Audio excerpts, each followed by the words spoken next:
დილა შუადღე და საღამომშვიდობისა იმის მიხედვით თუ პლანეტის რომელიც წერტილიდან გვიყურებთ, მადლობა რომ შემოუერთდით გადაცემათა ციკლს ამერიკის შეერთებული შტატებიდან უეჭველი ქართველია. მე ალექსი მეგრელიშვილი ვარ, გადაცემის კადრებზე კი ზრუნავს ოპერატორი ნიკა ბერძენიშვილი. გვიყურებთ როგორც TV პირველის მაყურებელი, ასევე არ დაგავიწყეთ გამოყვეთ სოციალურ ქსელებში. მოგძებნეთ YouTube-ზე სახელით უეჭველი ქართველია. სწორედ იქ იდება გადაცემის სრული ვერსიები და გამოიწერეთ არხით და გააქტიურეთ ზარის ღილაკი. ჩემი დღევანდელი სტუმარი გავიცანი გასულ კვირას, როდესაც ქუჩაში ვეძებდი ქართველებს, ემიგრანტებს, ისიც ერთ-ერთი მათგანი იყო, ვინც შემხვდა და ჩავწერე, თუმცა მისმა ისტორიამ ჩემი განსაკუთრებული ყურადღება მიიქცია და გადავწყვიტე, რომ მისთვის ცალკე გადაცემა დამეთმო და სწორედ მის საცხოვრებელს ახთან ვართ ახლა მოსულები და ავიდეთ დღევანდელი გადაცემა დაეთმობა მნიშვნელოვან თემაზე საუბარს. შედი ნიკა, შევიდეთ. მალიცის რომ მოვდივართ. გამარჯობა, გაბატონო თამა. კი ბატონო, კი ბატონო. აი შეუშათ ოპერატორი, გამარჯობა. ნიკუ შედი. კეთილი იყოს ჩვენი ფეხი თქვენს უძვირფასეს ოჯახში. გამარჯობა. გამარჯობა, კარგად. აღდგომას შეგვეციოს აღდგომის ძალა. ასევე ქრისტე აღდგა. მოდით თქვენ გაეცანით ჩვენს მაყურებელს, მე არ მithქვამს არც სახელი გვარი, პროფესია, ვინ არის დღეს გადაცემის სტუმარი? მე უბრალოდ ვუთხარი მაყურებელს, რომ ჩვენ წინა კვირას, გასულ კვირას შევხვდით ერთმანეთს ქუჩაში შემთხვევით და გადავწყვიტე, რომ ცალკე გადაცემა გაგვეკეთებინა. გამარჯობა, მივესალმებით თქვენს მაყურებლებს. მე მქვია თამარ შელიან. წარმოშობით წალენჩხელი, პროფესიით მეანგინეკოლოგი და რა ვიცი, 16 წლის მერე მუდმივად თბილისში მცხოვრები. ძალიან ბედნიერი ვარ დღეს რომ შევხვდით კიდევ ერთხელ ერთმანეთს და შეძლების დაგვარად მოვყვები ყველაფერს სიმართლეს, იმ გამლულ ცხოვრებაზე, რომელიც სამწუხაროდ მომიწია თბილისის მერე გავლა და ვეცდები რომ ეს ყველაფერი დეტალურად აგიხსნათ, როგორ, რატომ, რა გზების გავლაც მომიწია, რომ შეიძლება ვიღაცას რაღაცაში გამოადგეს ჩემი მონაყოლი, შეიძლება ვიღაცას რაღაცის გათვალისწინება მოუწიოს ამ ყველაფრის მერე და ვეცდებით რომ მაქსიმალურად ინფორმატიული იყოს და არ იყოს მხოლოდ სენსიტიური ინფორმაციები, რომელიც ჩემს ცხოვრებას სამწუხაროდ თან სდევს. დღევანდელი გადაცემის მიზანი იყოს, რომ თუნდაც ერთ ადამიანს ცნობიერება ოდნავ მაინც რომ აუმაღლდეს, ესეც კეთილი საქმე იქნება. ნამდვილად. ბევრი გაქვთ ისე მოსაყოლი, ან მოდი პირველი კითხვა ესეთი იყოს, თქვენზე რო წიგნი დაწერონ ამ ფილმი გადაიღონ, რა ჟანრის იქნებოდა? აი მე ძალიან დრამატული იქნებოდა, დრამატული ჟანრი იქნებოდა. დარწმუნებული ვარ, რომ ერთხელ წასაკითხად ყველა ქალი ალბათ წაიკითხავდა და ეს არ იქნებოდა ცრემლების გარეშე წაკითხული წიგნი. ბევრჯერ მიფიქრია, ზოგადად წერასთან მაინც და მაინც არ უმეგობრობ, მაგრამ ხშირად მიფიქრია, რომ რატომ ერთ ადამიანს რატო ხვდა წილად ამდენი განსაცდელი, მაგრამ უფალი გვაძლევს იმდენს, რისი ატანაც და გატანაც შეგვიძლია. მოვამზადებ ხა ბიჭებო ყავას, გემრიელად რომ შინაურულად დავსხდეთ და ვისაუბროთ ჩვენს ჭირვარამზე და განვლილ ჩემს ყოფაზე, რომელიც არ იყო იოლი, მაგრამ ცხოვრება ესეთია, რომ რაღაც ეტაპზე, გვაძლევს რაღაცა შანსს, რომ შეიძლება დადებითად გამოვიყენოთ, შეიძლება კიდე შენი ცხოვრება, რომელიც ჩემი ცხოვრება პირადად ვთვლი, რომ საქართველოში აწყობილი ცხოვრება მქონდა, რომ არა ჩემი შვილის პრობლემები, რომ დაფიქრდე ხა რატო ჩამოვიდა თამარ შელია ამერიკის შეერთებულ შტატებში ემიგრანტის სტატუსით, ჩემი კოლეგებისთვის, ჩემი პაციენტებისთვის, ძალიან ბევრი ჩემი ნათესავისთვის და განსაკუთრებით ჩემი ოჯახის წევრებისთვის რთულად გასაგები იყო. ცუდად მისაღები იყო, ძალიან დიდი წინააღმდეგობა მქონდა მორალური, რომ რას საკეთებ, რატო აკეთებ, შენ ცხოვრებაზე უარს რატო ამბობ, მაგრამ არის რაღაცა ცხოვრების ეტაპი, რა ეტაპზეც აუცილებლად შენ კომფორტულ ცხოვრებაზე რაღაცა ცოტა უარი უნდა თქვა და უნდა ეცადო, რომ შენი შვილისთვის როგორ ჯობია, შენი მეორე შვილისთვისაც როგორ ჯობია და თქვენ იყავით ძალიან ესეთი წარმატებული და მოთხოვნადი ექიმი, გინეკოლოგი. საკუთარ თავს ნამდვილად ხებას ვერ დაუწყებ, ალექს, მაგრამ იმის გათვალისწინებით, რომ ყოველ დღე მუშაობდი ორ სხვადასხვა კლინიკაში, საკმაოდ დატვირთულ და რეალიზირებულ კლინიკაში და როდესაც ჩემს კაბინეტთან მინიმუმ 10-15 ქალი ყოველ დღე რიგში იდგა, ეს უკვე იმას ნიშნავს, რომ მე წარმატებული ჩემი სამედიცინო კარიერა მქონდა 97 წლის ბოლოდან უწყვეტად აქ ჩამოსვლამდე და ეს იყო 2018 წლის 25 მარტი, ბოლო 3 დღით ადრე დავწერე განცხადება სამსახურიდან წამოსვლაზე. ანუ სადღაც 21 წელი. კი, 21 წელი უწყვეტ რეჟიმში ვიმუშავე ჩემი პროფესიით. ყავაც გამზადდა და მოდი ვუთხრათ მაყურებელს, შვილთან დაკავშირებით უფრო მეტი სიცხადე შევიტანოთ, რა მოხდა, რატომ მოგიწევთ ამერიკაში წამოსვლა? მე მყავს შეზღუდული შესაძლებლობის მქონე პირი შვილი, ჩემი უფროსი ვაჟიშვილი, გიორგი, რომელიც დაიბადა დაუნის სინდრომით და გულის თანდაყოლილი სერიოზული მანკით, რომლის ოპერაციული კორექტირება მოახდინეთ. გიორგის დაბადების დროს ჰქონდა სმენა, ჩვეულებრივად ესმოდა, იმიტომ რომ ჩვენ როცა ბავშვები იბადებიან, მით უმეტეს რაღაც გარკვეული პათოლოგიებით ყველას უტარებთ ყურის სკრინინგს. გიორგის ყურის სკრინინგი ჩატარებული ჰქონდა, მაგრამ სამწუხაროდ კარდიოლოგიური ოპერაციის შემდეგ მოხდა გიორგის მდგომარეობის გართულება პოსტოპერაციულ პერიოდში, გაურთულდა ოპერაცია. მოხდა ესე, რომ გიორგი დაყრუდა, აბსოლუტურად დაკარგა სმენა. და ამის კორექტირება მხოლოდ შესაძლებელი იყო, გარედან სასმენიანი აპარატი გიორგის შემთხვევაში არ იმუშავებდა და უნდა მომხდარიყო კოხლიარული იმპლანტაცია. ეს არის ძალიან ცუდი და მძიმე წლები 2006 წლის ბოლო, როდესაც საქართველოში ჯერ კიდე კოხლიარული იმპლანტაციის ოპერაციები სულ ახალი დაწყებული იყო და ამას მხოლოდ ერთი ქირურგი აკეთებდა. რა თქმა უნდა, მე ამ ქირურგთან გავიარე კონსულტაცია და მან მითხრა, რომ გიორგის შემთხვევაში მას არ ჰქონდა საშუალება, რომ ეს ოპერაცია ჩაეტარებინა და შესაბამისად მე უნდა მეძებნა ალტერნატიული გზები საზღვარგარეთ.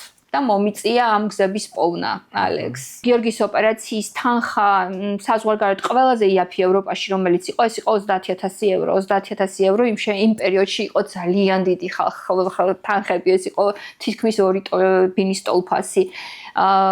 რომელიც ჩვეულებრივი ექიმისთვის იმ პერიოდში ესე დალაგებული და შენახული სამწუხაროდ ჩვენ არავის არ ჰქონდა და მე მომიწია 2 წლის განმავლობაში ძალიან რთული გზების გავლა, რომ ეს თანხები მომეგროვებინა და ნუ მე რაღაცა ჩემ ცხოვრებაში იყო ისეთი სურპრიზები, რომელიც აი რა ვიცი, მართლა ღმერთის გამოგზავნილი შემთხვევები იყო, რომ ისე მოხდა, რომ ამ ფინანსების ნახევარი მე შევძელი, რომ ამეღო და მე შოვნა და მეორე ნახევარი კიდე ისეთი რაღაცა ჩემი რა ვიცი, სასწაული შემთხვევის შედეგად დამიფინანსა მაშინდელმა ჩვენმა პრეზიდენტმა ბატონმა მიხეილ სააკაშვილმა. ისეთი შემთხვევითი შემთხვევა, არანაირი შემხებლობა არასოდეს არც ერთ პარტიასთან არ მქონია, არასოდეს არანაირი შემხებლობა არ მქონია ბატონ მიხეილთან.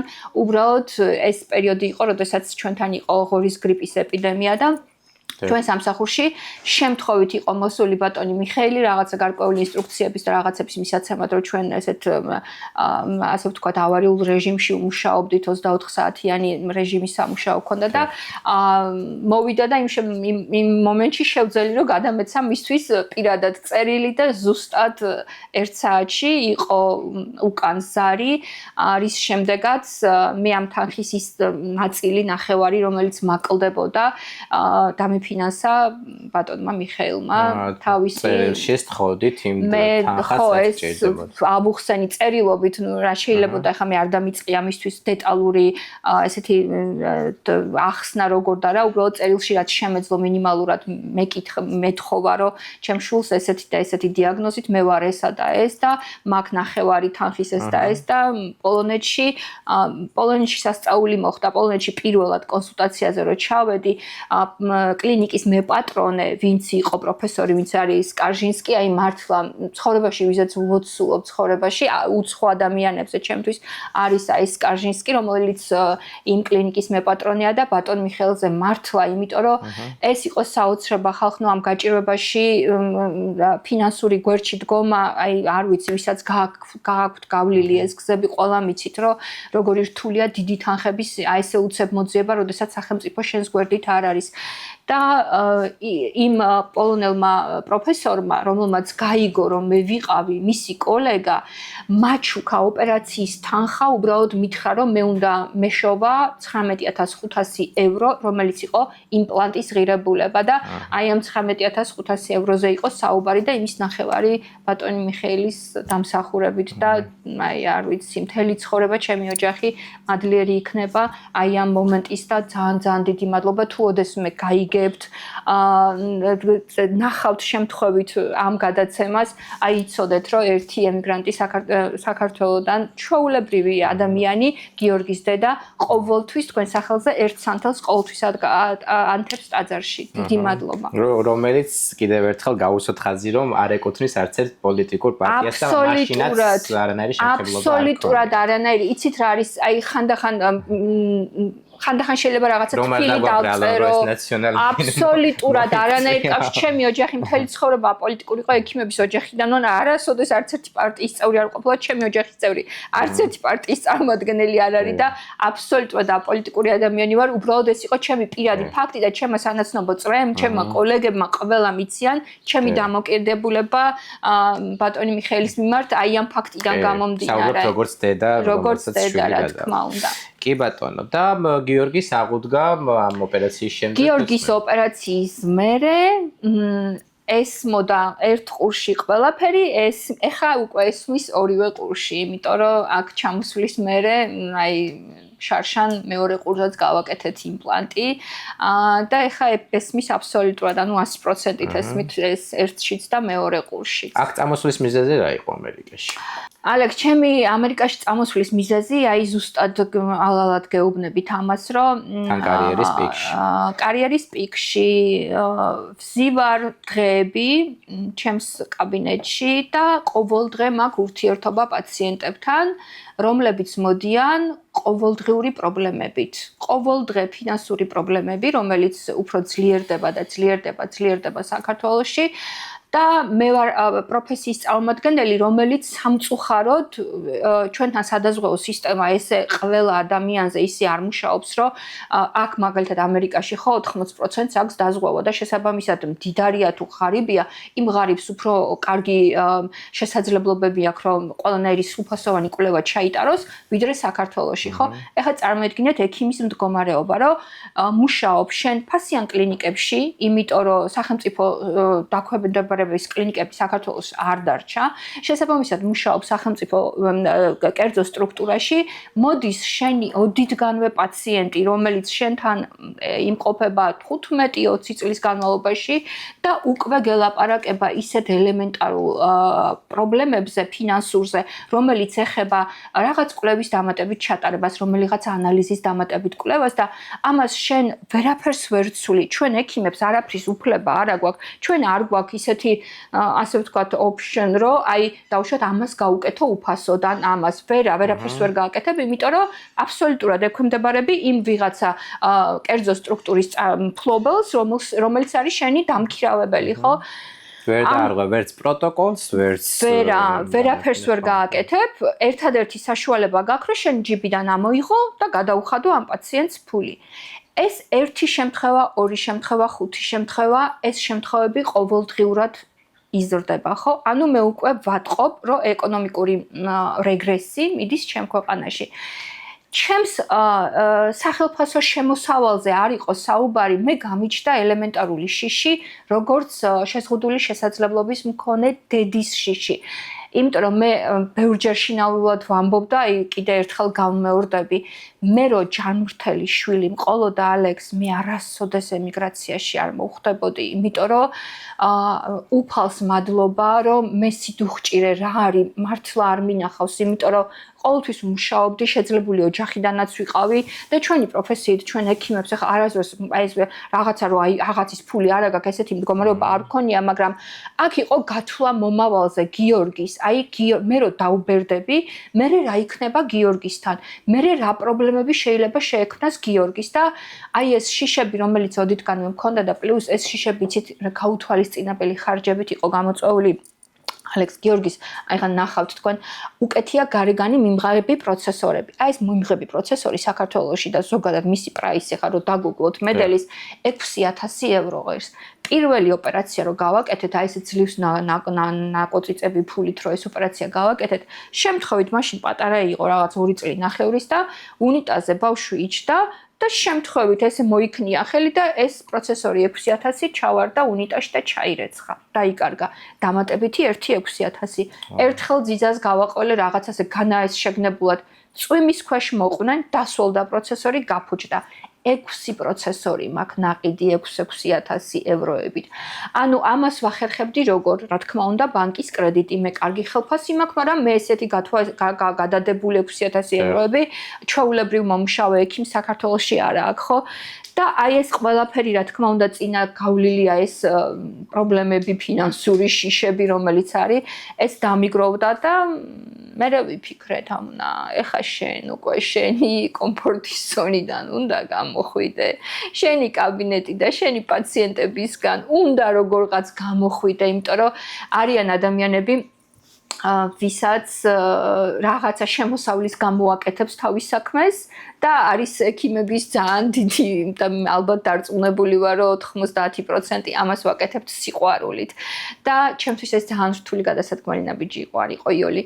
ამიტომ მე ამაზე რამოდენიმე თვის განმავლობაში ვფიქრობდი რომ როგორ რანაირად და ნუ საბოლოოდ გადავწყვიტე რომ თამნა თუ ეხლა არ წახვედი მე ვიყავი მაშინ 46 წლის თუ ეხლა არ წახვედი მე უფრო გაგიჭირდება ამის გაკეთება მე უფრო გვიანი იქნება და გადავწყვიტე რომ წამოსულიყავი ამერიკის შეერთებულ შტატებში იმიტომ რომ ზოგადად შემდგომი პერიოდისთვის აი ესეთი შეზღუდული შესაძლებლობების მქონე ადამიანებისთვის და გიორგისთვის რასაც ეს ქვეყანა უზრუნველყოფს რასაც ამათ აქვთ გარკვეული სერვისები მე მგონია რომ მაინც ნომერ პირველები ვართ მსოფლიოში რა ამიტომ ერთი წამით არ უნანობ ხალხნო რაც გავაკეთე იმიტომ რომ ამით ჩემი სულიერი სიმშვიდე მოვიპოვე აი მართლა გეუბნებით ახლა შეიძლება რთული გასაგებია რომ როგორ ადამიანმა თუ ესეთი ცხოვრება ქონდა როგორ ადექი წახვედი როგორ ჩემი შვილები და ჩემი გიორგი რომ დაბინავებული მყავს ნორმალურ ქვეყანაში ლეგალურად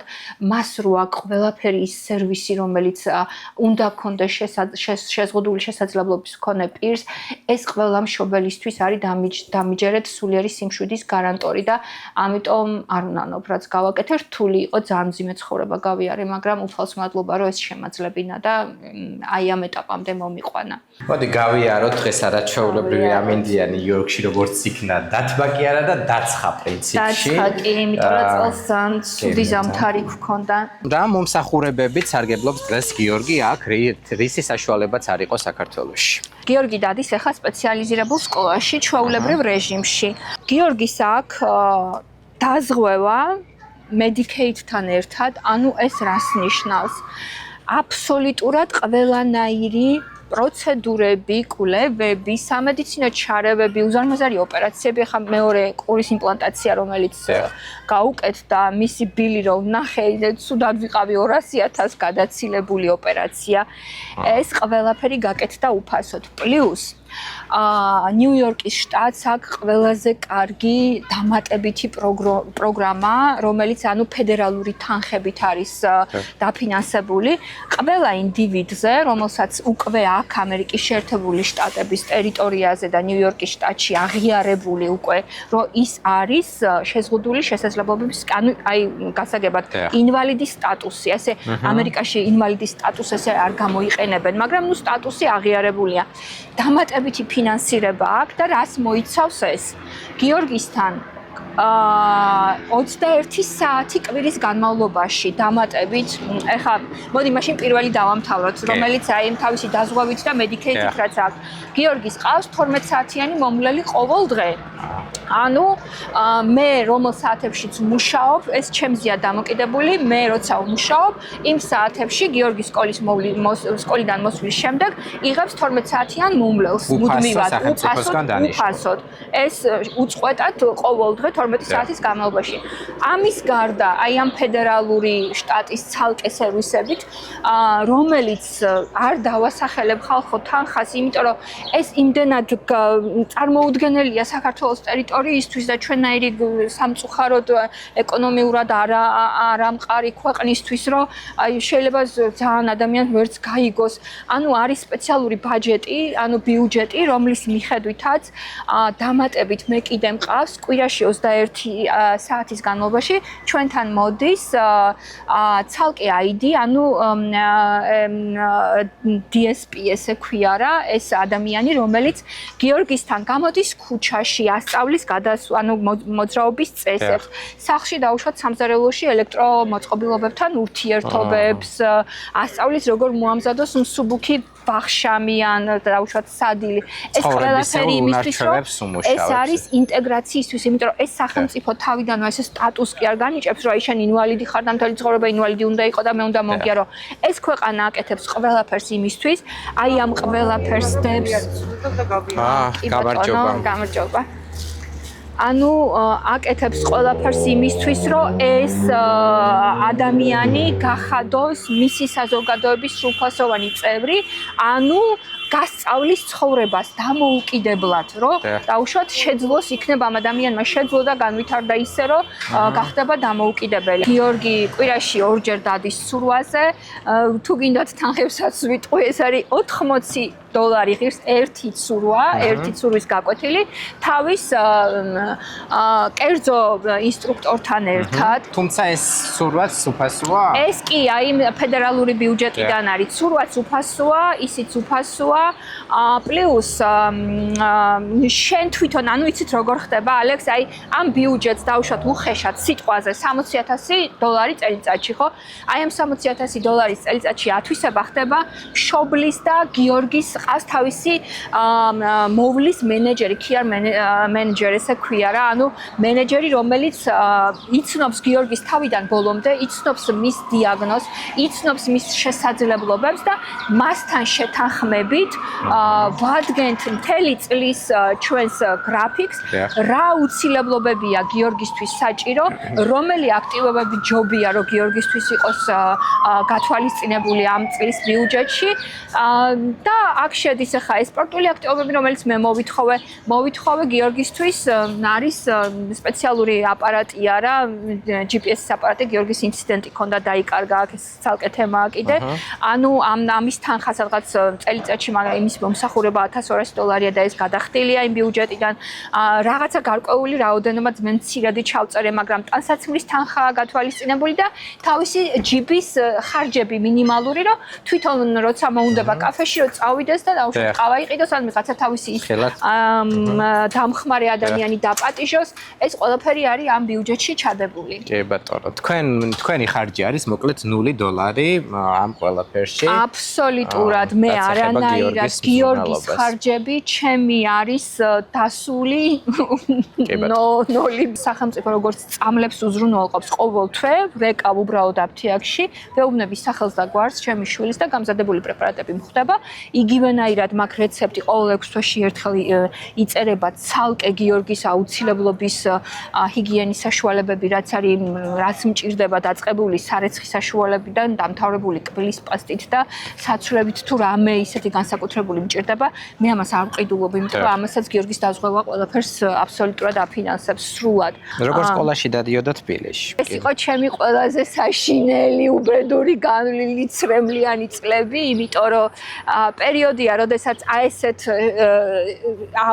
სპეციალური დახმარების აუცილებლობის მქონე ბავშვებს პირიქით რომ ასმაგად უფრო კარგ პირობებში და მდგომარეობაში ყოფილიყვნენ პირიქით არ იყო გათბობა გიორგი მომყავდა თავისი ტრუსით რომელიც სველი იყო ხანდახან წელამდე და ნეფრიტით გაგვირთულდა ერთხელ ძალიან დიდი პრობლემა მქონდა მის დირექტორთან და ეს ერთხელ ერთმა ტელევიზიამ გააშუქა კიდევაც იმიტომ რომ გიორგის მისაყვანად რომ მივედი ეს სველი ბავშვი დამხვდა კლასში გაყინული გაქვავებული კლასის ზამთარი ცივა და პრეტენზიის გამოსახატად ავდივარ დირექტორთან და დირექტორის ის ფეჩი ჩართული კონდიციონერი ჩართული და გააღუღუნებულ გამთბარო ოთახში და ესეთი ბავშვები იყინებიან ოთახში ეს იყო უკვე ჩემი ბოლო კულმინაციური წერტილი როცა მე ვთქვი რომ არ არსებობს როგორც მოვიძიე ყოველ 3 წუთში ერთხელ იბადება მსოფლიოში ბავშვი, რომელსაც აქვს დაუნის სინდრომი და დაახლოებით 800,000 ბავშვი არის ერთი. კი. როდესაც ორსული იგებს, რომ დაუშვათ თავის შვილს აქვს მსგავსი სინდრომი, ამის გამო ხდება ძალიან ბევრი აბორტი. ვისაც შეიძლება ეს დიაგნოზი დაუსვეს, რას ეთყოდით იმ ორსულებს? ამ ფაქტის მიღება ზოგადად მშობლისთვის ძალიან რთულია, როდესაც არის პოსტფაქტუმ, ანუ დაიბადა ბავშვი და იგებ დაუნის სინდრომი რო აქვს. დავუშვათ როგორც მე გავიგე, ხო? მაგრამ დღეს არსებობს კვლევის ის მეთოდები, რომლითაც ნაადრევ ასაკში, ანუ ორსულობის რაღაც პერიოდში, ეს შესაძლებელია რომ 9 კვირაზეც დადიაგნოსტირდეს, მერე დამატებითი კვლევა 13 კვირაზე კეთდება და მერე შემდეგ უკვე ცოტა მოგვიანებით ვადაზე. ეს არის უკვე მშობლის გადასაწყვეტი, რას და როგორ გააკეთებს. ჩვენ გუშინ წინ შემთხვევით გქონდა ამაზე საუბარი, მე და ანა ვსაუბრობდით ზუსტად ამ თემაზე, რომ დედაო, შენო გახსოვს ანა თქვენი მეორე შვილი. ჩემი მეორე ქალიშვილია, ხო და დედაო, აბაო, ვისაცო გაუკეთებიაო შენთან და რომ იცოდაო, რომ დაუნის სინდრომი ქონდა და აბორტები რომ გაიკეთესო, ამართლებო, აი გიორგისნაირიო მუდმივი დათვი, ესეთი საყვარელი სახში რო არ ყავთო, ეს ხო ძალიან ცუდი გადაწყვეტილება იყო და მე მართლა აი გულწრფელად ვთხარი ჩემ შულს, რომ დედი ამ გადაწყვეტილების მიღება რო გააჩინო, როცა იცი იოლი არ არის. ამიტომ ვინც ამ გადაწყვეტილებას იღებს და აჩენს, აი ჩემგან უღრმესი პატივისცემა და მადლობა ამ ადამიანებს, იმიტომ რომ ეს არ არის პატარა ტვირთი, რომელიც ცხოვრებაში უნდა ვატაროთ. მაგრამ გაჩნდა ბავშვი საქართველოში სამწუხაროდ რეალობა დღემდე შეიძლება შეიცვალა, არ ვიცი როგორ არის, მაგრამ ჩემ დროს როცა მე გიორგი გავაჩინე, პირველი რეაქცია გაჩნდა ბავშვი ესეთი, ხო? და მოდის პედიატრი. და გეუბნება მე ექიმს, მე ან გინეკოლოგს, მეუბნება ხა შეიძლება მან არ ვიცი, მიცოდა ფაქტი რომ მე ვინ ვიყავი და გეუბნება და გიხსნის ესე. იცი რა არის, შენი შვილი ესე და ესეთია. რო გაიზრდება, შენ ეს ბავშვი უნდა ჩააბარო. გეუბნებიან ამას. ეს ბავშვი უნდა ჩააბარო, იმიტომ რომ ეს ბავშვი მაინც ვერ გადარჩება, ესეთი გულის მანკი აქვს, რომც გადარჩეს, ეს ისეთი გაიზრდება, რომ შენ ვერასოდეს ვერ გიცნობს, დედას ვერ დაგიძახებს. ოჯახის წევრების მიმართ არანაირი ის არ ექნება. ანუ ეს ბავშვი არის უვარგისი ბავშვია და თითქოს ეს უვარგისი ბავშვი. წარმოგიჩნეს როგორც ნივთი, რომელიც უნდა მოისწრო. ნივთი და ამ დროს დგები ფაქტის წინაშე და ნორმალური ჭკუათმყოფელი ადამიანი აი არ ვიცი როგორ შეიძლება ვიღაცას ნორმალურს უთხრა რომ იცი რა ეს всё არის ვარგებს და მოისროლე ხა ეს ხო შეუძლებელი რაღაცა იყო ამაზე საუბარი არც ყოფილა რომ რას ქვია დავტოვო სად უნდა დავტოვო ჩემი შვილი ან ჩემი ცხოვრება როგორი იქნება ხა მე რო ვიცი რომ ბავშვი სადღაც ბავშვთა სახლში გადავა მისამართე და მე როგორ აგრძელებ შენ ცხოვრებას ხო ეს არ წარმოუდგენელი რაღაცაა და შესაბამისად უბრალოდ მე იწყებ იმაზე ფიქრს რომ როგორ გამოხვიდე ამ სიტუაციიდან. გიორგი არის ჩემი ოჯახისთვის და ჩემთვის უფლის საჩუქარი. იმიტომ რომ არა გიორგი მე შეიძლებოდა ისევ ბევრ დიდ ცოდვებში ყოფილიყავი, რომელსაც სამწუხაროდ ჩემი პროფესიიდან გამომდინარე ჩავდიოდი საქართველოში.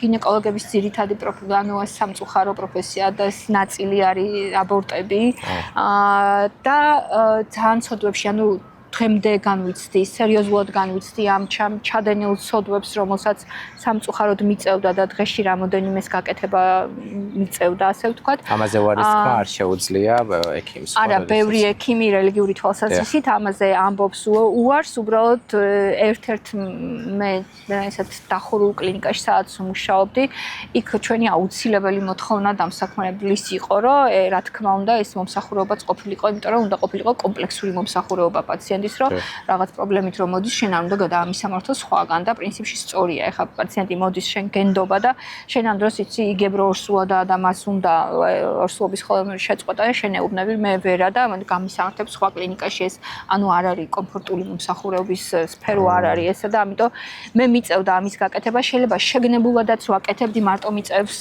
ეგეც არ იყო ალექსი იმიტომ რომ შემოსავალი ფინანსური თუ არ გააკეთებ რაღაც გარკვეულ ყველაზე მოთხოვნად პროცედურას იმ შემთხვევაში სიცოცხლეში არა გაქვს იმდენი ფინანსური შემოსავალი, ხო, ხელფასის სახით და შესაბამისად გიწევს ამის გაკეთება და ვალდებულებები იმხელა მქონდა საქართველოში, რომ სამწუხაროდ არჩევანი რომ ეხლა მე დავჯდები ფეხსფონზე გადავიდებ და აბორტზე უარს ვიტყვი, მე ამის არჩევანის საშუალება არ მქონდა, იმიტომ რომ ჩემი ხარჯები ხანდახან ზოგიერთი ოჯახის ხარჯზე 3-ჯერ და 4-ჯერ მაღალი იყო. ეს არის ის, რასაც ყველაზე მეტად ვთანობთ შეიძლება ითქვას ცხოვრებაში. ძალიან უნანობ, ჩემი აი განვლილი ცხოვრების ყველა ეტაპი რო გაიარო და საკმაოდ რთული ცხოვრება მქონდა, აი ყველაზე მეტად რაც განიცდი და რატო გეშინია თავის დროზე იმ ქვეყანაში გარდასახვის და ადასვლის და ასე შემდეგ, ყველაზე მეტად ჩემი ჩადენილი აბორტები მაწუხებს. ძალიან განვიცდი ამ თემას. ჯერათ იმ ქვეყნიური ცხოვრების. მინდა რომ დავიჯერო, სამწუხაროდ ბოლომდე არ მჯერა, მაგრამ ვცდილობ რომ დავიჯერო. კარმის თუ გჯერათ? კარმისაც მჯერა ალექს, იმიტომ რომ ჩემ თავს ვადანაშაულებ, ხა ამას დედაჩემი თუ მოისმენს, ძალიან ეწყინება და გული ეტკინება. იმიტომ რომ დედაჩემიც პროფესიით არის მეანგინეკოლოგი და ძალიან ისეთი აი კაცი ნამდვილი გინეკოლოგები რო არიან, ხო იცი, ეს მშრომელი დედაჩემს ებარა ძალიან ძიმე და ისეთი რაიონი, როდესაც წარმოგიდგენთ ელექტრიმს ძრავებზე, დვიჟოკებს რო ეძახდნენ, დვიჟოკებზე რო აკეთებდნენ უზარმაზარ ოპერაციებს და ესე მშრომელი ქირურგი მეანგინეკოლოგი დედა მყავს და ისიც სამწუხაროდ იყო ამ ცოდვებში და ხანდახან რო ვფიქრობ, რომ რა ჩამიდენია ცხოვრებაში, ისეთი რომ ეს განსაცდელი მერგო, ხანდახან ვფიქრობ, რომ ალბათ ამისთვის, რომ უფალს ჩემთვის დაენახებინა რა არის კარგი და რა არის ცუდი და რაზე უნდა ვაგო პასუხი და როგორ უნდა შევცვალო ჩემი ცხოვრება. აღარასდროს გააკეთებთ გამორიცხული ვარიანტი. კი ბატონო. აბორტის თემა არის ძალიან ისეთი ყოველთვის საკამათო თემა ხოლმე და არიან მომხრეები, მოწინააღმდეგეები, არიან სასტიკად მოწინააღმდეგეები, მაგალითად ეკლესიური თვალსაზრისით და არიან ადამიანები, ვინც თვლის, რომ ეს თვითონ ქალმა უნდა მიიღოს ეს გადაწყვეტილება. თუმცა კიდევ უფრო ღრმა არის ეს პრობლემა ხოლმე, როდესაც საქმე ეხება ისეთ ორსულობას, არასასურველ ორსულობას, რომელიც შეიძლება თუნდაც ბავშვისთვის, რომელიც მომავალში შეიძლება დაიბადოს, იყოს ტრაგიკული. საუბრობ შეიძლება ორსულობას ინცესტით და გაუპატიურებით და ასე შემდეგ. თქვენთვის, როგორც პიროვნებისთვის, ან როგორც ექიმისთვის, გინეკოლოგისთვის, სად გადის ეს ზღვარი? ალექს, არც ერთი ქალისთვის, რომელიც მიადგება გინეკოლოგის კაბინეტს აბორტის გასაკეთებლად, დამიჯერეთ, რომ ეს არის აი ყველაზე მძიმე გადასაწყვეტი გადასადგმელი ნაბიჯი, რომელიც დარწმუნებული ვარ და ჩემი დაკვირვებით, რასაც გეუბნებით, 95%, 5% ცოტა გზააბნეული ადამიანებიც არსებობენ, რომელიც სხვანაირად განიცდიან, მაგრამ ეს არის იძულებით მდგომარეობაში გადადგმული ნაბიჯი, რომელიც როცა მოусმენ პაციენტს, გიჯდება და გიყვება მდგომარეობას, რატომ უნდა გაიკეთოს აბორტი? იმიტომ რომ ძალიან დიდი წლებია, რომ არსებობს აბორტის რეგულაციის კანონი საქართველოში და ოდესღაც თუ კომუნისტების დროს რო პაციენტი მოგადგებოდა კართან და გეტყოდა რომ აბორტი მინდა, შენ ვალდებული იყავი იმ დღესვე გააკეთებინა აბორტი. ეხლა უკვე ეს კონსტიტუციათაც მიწის ქვეშეთში ეხლა არ არსებობს ესეთი წესი, ეხლა არის რეგულაციის კანონია, რომელიც ითვალისწინებს, რომ პაციენტი პირველ დღეს მოდის შენთან ვიზიტთან, ორსულობის დასადგენად, ვადის გასარკვევად და შენი როგორც მეანგინეკოლოგის ვალდებულებაა, რომ პაციენტს გაესაუბრო, ჩაუტარო პროფილაქტიკური შემზადება იმისთვის და აუხსნა, რომ აბორტი არის ძალიან ყველაზე ანუ კულმინაციურად ცუდი ნაბიჯი, რომელიც შეიძლება ჩაიდინოს ქალმა და ეცადო, რომ გადააბიქრებინო ეს ნაბიჯი, ხო? საქართველოში ზუსტად ვერ ჩავშლი ხა სტატისტიკურად მიზეზები რა იყო უფრო მეტად, მაგრამ ძირითადი აბორტზე მომსვლელი პაციენტების რაოდენობა ძირითადად მოდიოდა გზააბნეულ ბავშვებს ვეძახი რა, გზააბნეული ბავშვები, რომელთაც სამწუხაროდ ჯერ კიდე არა აქვთ დალაგებული თავიანთი სქესობრივი ცხოვრების კულტურა და ეს არის გაუთვალისწინებელი ორსულობები, რომელიც დაორსულდა და ზოგი ვერც ხვდება როგორ დაორსულდა, იმიტომ რომ ძალიან სამწუხარო ფაქტს ვიტყვი ახლა რომ ძალიან ბევრი ქალიშვილი ორსული მყოლია, რომელსაც ეს პრობლემა ჰქონდა, რომ ქალიშვილი იყო და ვერ ხვდებოდა როგორ შეიძლება ეს მომხდარიყო.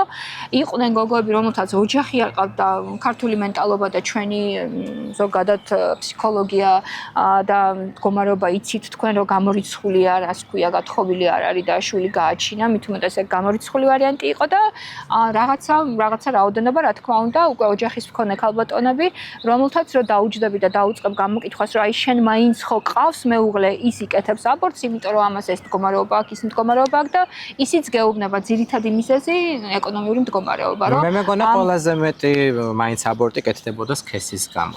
მიუხედავად იმისა, რომ დღეს სქესს აღარ იგებენ, მანამდე გულის. ეს სქესის სელექცია საკმაოდ იშვიათი იყო და აი ბოლო წლებში უკვე აი მართლა ალბათ თითზე ჩამოსათვლელი პაციენტი გამახსენდება, ვინც სქესის გამო, მაგრამ აი დაჟე ბოლო 5 წლის განმავლობაში სანამ წამოვიდოდი, აი სქესის გამო მომართვიანობა ნაკლებად. ამ არასასურველი ორსულობის გამო ეს ბიჭებს მოყავდათ ხოლმე გოგოები? ხო, ეს ბიჭები ჩვენთან მე ვმუშაობდი დაახლოებით კლინიკაში, სადაც ალექს იცით როგორ მდგომარეობა ატირებული კარებთან გიკაკუნებს წყვილი, ჩაწერილია შენთან ამადამ საათზე მიღებას და შემოდის უკვე ესეთი შეშუპებული თვალებით, ჰიპერემიული ესეთი გასისხლიანებული თვალით პაციენტი და უკანა ესე მოყვება ბიჭი და ჯდებიან და აი საუბარს ვეკითხები აბა მე ვარ ეს და თქვენ გისმენთ მომართვიანობის მიზეზი და გოგო ვერც ამბობს რომ აი რისთვის მოვიდა, იმიტომ რომ გოგოს სურვილი არ უნდა აბორტი, ამას ხმამაღლა ვერც გეუბნება რომ ეს უნდა აბორტი და მის მაგივრად იწყებს მამრობითი სქესის საუბარს, რომ არასასურველი ორსულობაა და ქალბატონ თამარ ჩვენ მოვედით მედიკამენტოზურ აბორტზე დაუშვათ. იმიტომ რომ რაც უფრო ეს მედიკამენტოზური აბორტები შემოვიდა, მანამდე ქირურგიული აბორტი ცოტა უფრო რთული პროცედურაა, ხო, ჩარევით არის ქირურგიულად არის რაღაცა. ამიტომ ხალხი ალბათ შეიძლება იმ დროს უფრო უფრთხილდებოდა. ეხლა როგორც კი გაიგეს მედიკამენტოზური აბორტის შესაძლო უფრო უფრო შეხედეს, ამიტომ რა თქმა უნდა რაოდენობა უფრო მეტი იყო აბორტზე მომართვიანობის და ამ დროს გოგო ზის, ტირის, ჩუმად არის გაჩუმებულია და ამ დროს ექიმი ჩემი ვალდებულება რა, ზოგიერთს კი უმეტესობას მეუღლე ხართ, ყოველთვის ჩემი პირველი იურიდიული შეკითხვა იყო, რომ თქვენ ამ ოფიციალური მეუღლე ხართ? არა. 90% არ იყო მეუღლე, ხო? და ვეუბნები თუ შეიძლება დატოვეთ კაბინეტი. გადიან კაბინეტიდან და მე ვიწყებთ ამ გოგოსთან გასაუბრებას, ხო? და ამ დროს უფრო მეტად ხართ ფსიქოლოგი და მეგობარი ვიდრე ექიმი. ძალიან ბევრი ბავშვი გადამირჩენია. ვინც ბავშვები გააჩინეთ, ჩემგან გასული აბორტზე მოსული პაციენტები, ვინც გააჩინეთ, ყველას მოგესალმებით. აი უფალთან ჩემს ცოდვებს რაც უფრო მიმსუბუქებს, ხანდახან აი ალალად ვიძახი, რომ გადარჩენილი ბავშვები ალბათ აი ეს ოდნავ მაინც შემიმსუბუქებს ჩემს პრობლემებს და ჩემს ცოდვებს ჩადენილს, ჩემი პროფესიიდან გამომდინარე.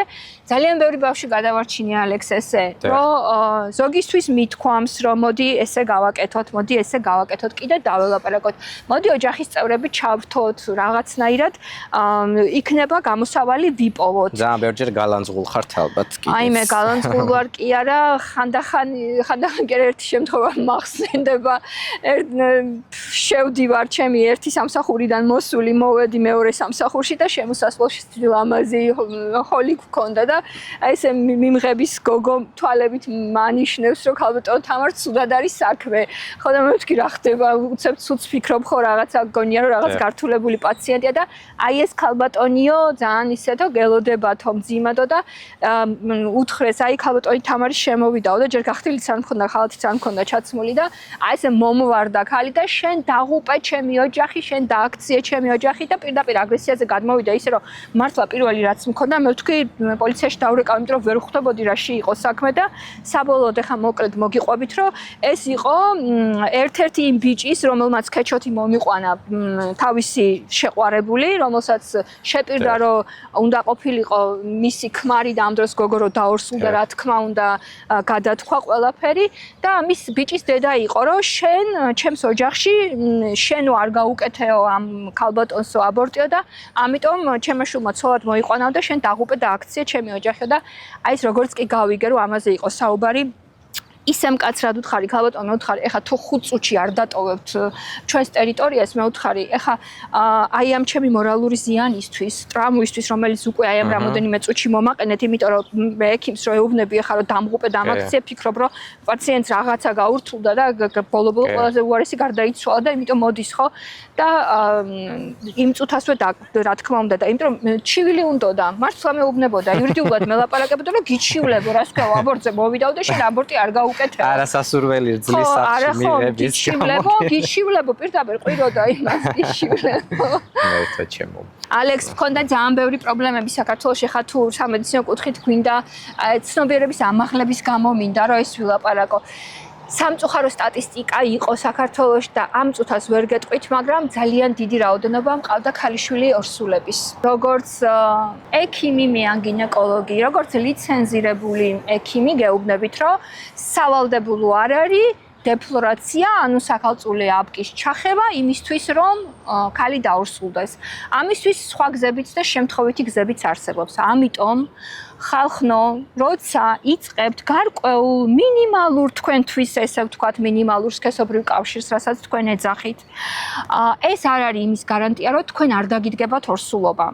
ორსულობა შეიძლება დადგეს ოპერატორი გაიგუდა ამას. ოპერატორი იგუდება სიცილით. ამიტომ ჩემი თუმცა არ არის ეს სასაცილო თემა, ეს სასაცილო თემა, ეს ძალიან სენსიტიური და ბევრი პაციენტი ყოლია. ძალიან ბევრი პაციენტი მყავდა. ერთ-ერთ კლინიკაში ჩვენ დავითვალეთ მაისიდან ჩემი პირადი ექთანი ვინც იყო, რომელიც აწარმოებდა ამ რაღაც გარკვეულ ორგანიზაციულ საკითხებს და მიყავდა ათვლა ამ პაციენტების მაისიდან სექტემბრის ბოლომდე დავითვალეთ 36 ქალიშვილი ორსული საქართველოში ხალხნო და მიზეზი ახლა თქვენ უკეთ იცით ახალგაზრდებო უბრალოდ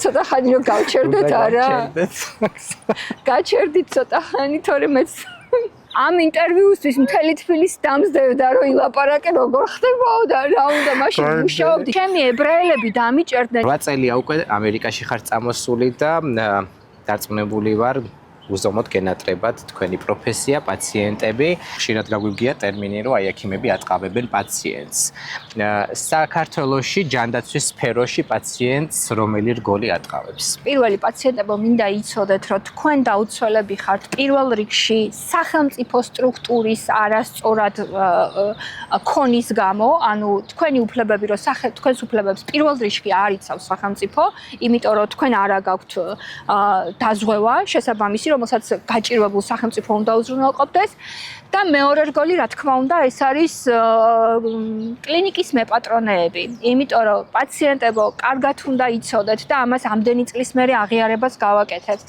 მე პირადად თქვენ ორსულები რომლებიც ჩემთან წლების განმავლობაში ხან პირველზე მეორე მეხუთე შვილზე დადიოდით და მინიმუმ თვის განმავლობაში მონიტორინგზე მყავდა 60-80 ორსული თვის განმავლობაში მე თქვენგან თითო ორსულისგან სახელმწიფო ოდესღაც მიხდი და 20 თეთრს და სულ გქონდათ 4 უფასო ვიზიტი ექიმთან ანუ მე თქვენ გემსახურებოდით 9 თვის განმავლობაში ლარი და 60-ად და 2018 წელს როცა წამოვედი ჩემი ანაზღაურება თქვენი თითო ვიზიტისგან იყო 2 ლარი ანუ გემსახურებოდით 8 ლარად 9 თვის განმავლობაში ამიტომ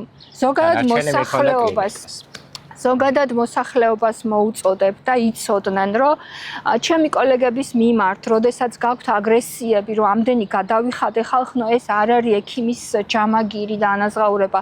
ეს არის ის ხარჯები, ის გაბერილი ფასები თუ შესაბამისი ფასები მე არ ვიცი ხა ამაში დეტალურად ვერ ჩავეძიები ეს ყველაფერი არის ზოგადად კლინიკის მეპატრონეების თვის და არა ექიმებისთვის ჩვენ ვართ ჩვეულებრივი დაქირავებული მუშახელი რომელსაც სახელმწიფო აბსოლუტურად მიან გინეკოლოგებს ჩვენ არც ერთი ლარი არ გქონია მოჭრილად ხელფასი რომელიც ფიქსირებულად თვის განმავლობაში გქონდა ჩვენ ვიღებთ ხელფასს რამდენი პაციენტიც მოვიდა რამდენი პროცედურაც გააკეთე იმის მინიმუმი ხანდახან იყო რომ ნუ სასაცილო მაქსიმუმი ჩვენ შემოსავალი იყო გადახდილი თანხის სადღაც 8-10%. თუ დაგესვამთ არასწორი დიაგნოზი, რითაც შეიძლება რომელიმე პაციენტს ცხოვრება დაუბრიეთ.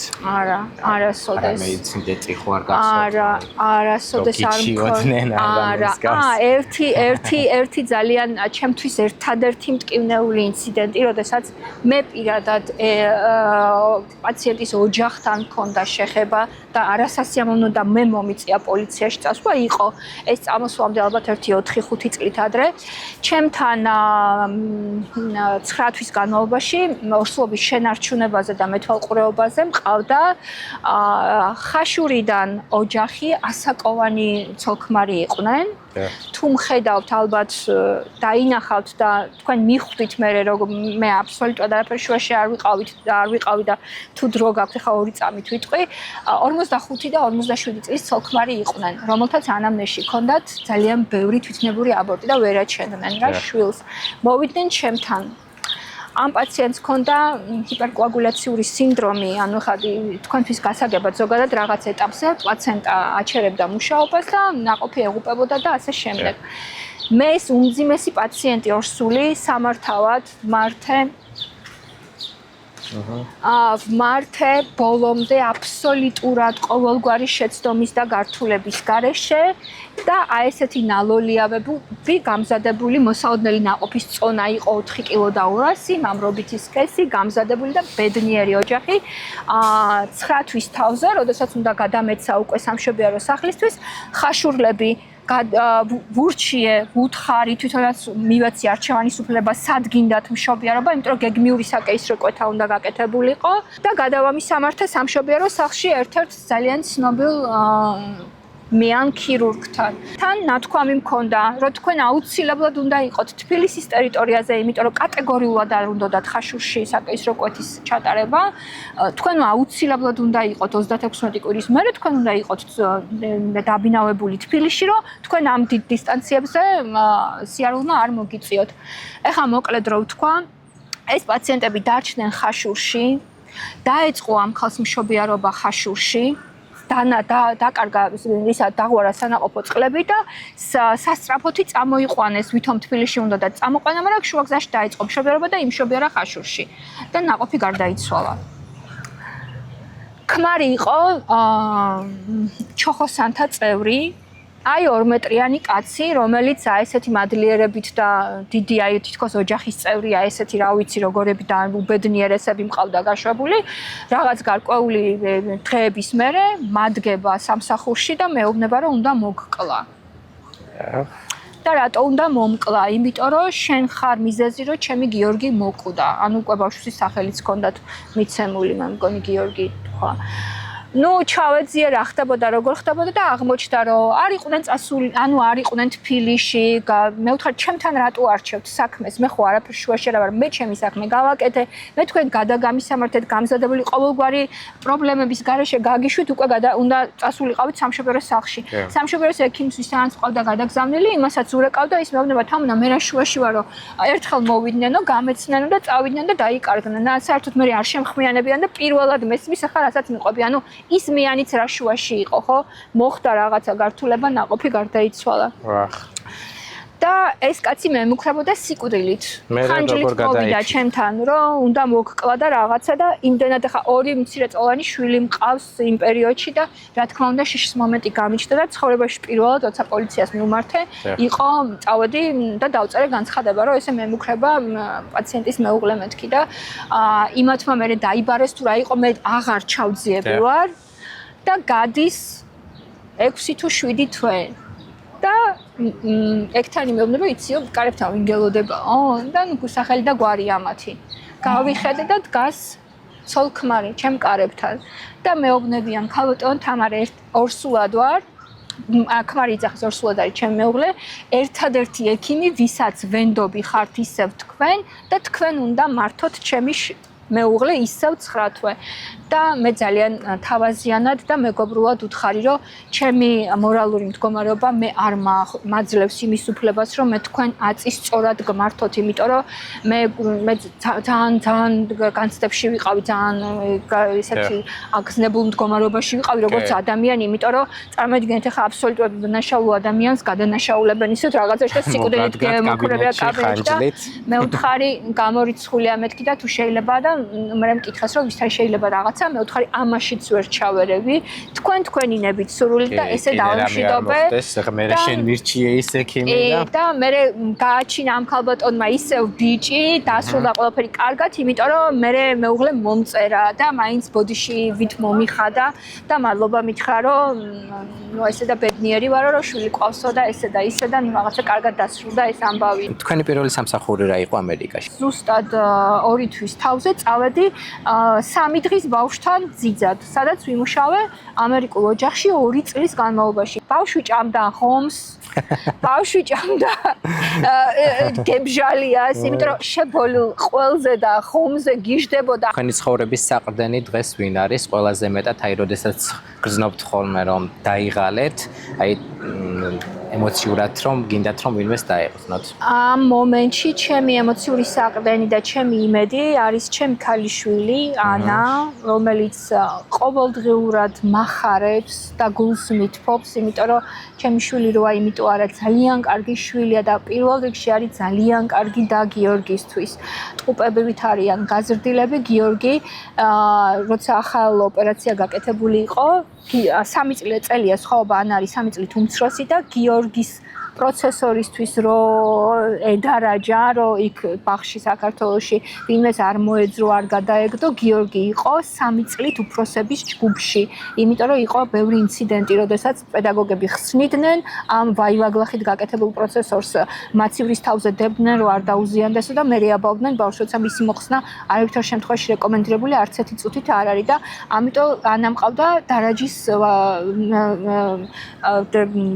ასე ვთქვათ მოვალეობებში რომ გიორგისთვის უნდა ედარაჯა მუდმივად და ამიტომ მას დღემდე გამოყვა აი ეს მზრუნველობითი მომენტი გიორგის მიმართ და აი ხანდახან ვფიქრობ მე უფრო მიყვარს გიორგი თუ ანას უფრო უყვარს გიორგი ცოტა საეჭვო საკითხია იმიტომ რომ ხანდახან მგონია რომ ჩემზე მეტად უყვარს ჩემზე მეტი პასუხისმგებლობა აქვს გიორგის მიმართ და არის წარმატებული მოსწავლე როგორც ვიცი კი ანა არის კოლეჯის პირველი კურსის სტუდენტი სწავლობს პრემედზე და ძალიან წარმატებული შვილი მყავს მართლა, იმიტომ რომ ჩააბარა უმაღლესი ქულებით, სწავლობს ერთ-ერთ ძალიან ცნობილ უნივერსიტეტში, ნიუ-იორკში და ზუსტად ვიცი, რომ 10 წელიწადში ჩემს აი ამ განვლილ ცხოვრებას, რომელიც ზოგადად აი ესე თავდაყირა დავაყენე ჩემი შვილების მომავლისთვის, მე ეს ყველაფერი დამიფასდება და ყველაფერი ასმაგად სიკეთით დაუბრუნდება მარტო ჩემს ოჯახს, არა, ანას სახით საქართველოსაც, იმიტომ რომ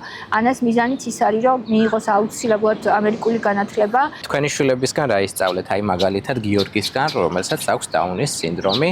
გიორგისგან ვისწავლე ხინილი, გიორგისგან ვისწავლე სიმშვიდე, გიორგისგან ვისწავლე ყველანაირი პრობლემის იოლად მიღება, იმიტომ რომ გიორგის მართლა აქვს მესამე თვალი, რომლითაც რაღაცა სხვა განზომილებაში რაღაცეებს ხედავს და გიორგისგან გამიჩნდა იმედი იმის, რომ მაინც სიკეთე აუცილებლად გაიმარჯვებს ბოროტებაზე და შესაბამისად გიორგის მერე მე გავხდი ბევრად უფრო მიმტევებელი, ბევრად უფრო გამგები, ბევრად ანუ ნაკლებად მომთხოვნი ადამიანი, იმიტომ რომ გიორგის ისეთი მინიმალური ბედნიერებს და ასხივოსნებს რომ მგონია რომ მართლა ის ყოველდღიურობაში და გიორგისგან ვისწავლე ერთი დღით ცხოვრება და რა იქნება 20 წლის მერე აი ამაზე შედარებით ნაკლებად ვფიქრობ. ხვალე მიდარდო სხვალისა როგორც ბიბლიაში წერია. მინდა მოიკითხოთ ერთი ადამიანი ხდება ხოლმე ამ გადაცემაში ერთი ადამიანის მოკითხვა, ვისაც ფიქრობთ რომ ყველაზე მეტად გაუხარდება თქვენი ამ ეთერით მოკითხვა. აი ერთი ადამიანის კონკრეტულად დაკონკრეტება გამიჭირდება. კი ბატონო, იყოს კრებითი.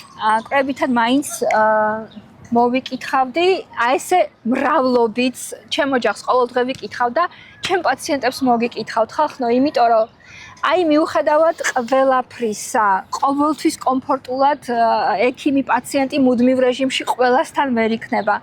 აი ყველაზე მძიმე პაციენტიც კი ხასიათით სიმძიმეზე მაქვს საუბარი, ყველა, აბსოლუტურად ყველა მენატრებით, ყველა მიყვარხართ.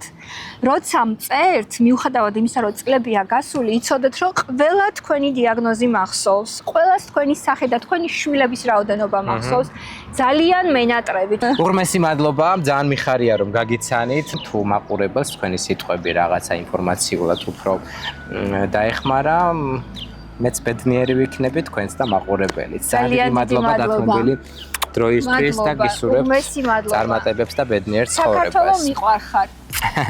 აი ეს ულამაზეს საქართველოს. სულ ჩემთან არის. კი ბატონო. ჩემ საქართველო ჩემთან არის, ჩემ გულშია. გისურვებთ წარმატებებს, მადლობა იმ გულწრფელობისთვის, რაც დღეს გამოავლინეთ. ასეთ იყო დღევანდელი გადაცემა, მე გემშვიდობებით ერთი კვირით, არ დაგავიწყეთ რომ გამოყვეთ სოციალურ ქსელებში, მოგძებნეთ YouTube-ზე სახელი თუ ეჭველი ქართველია, სადაც გადაცემის სრული ვერსია შეგიძლიათ ნახოთ დროებით.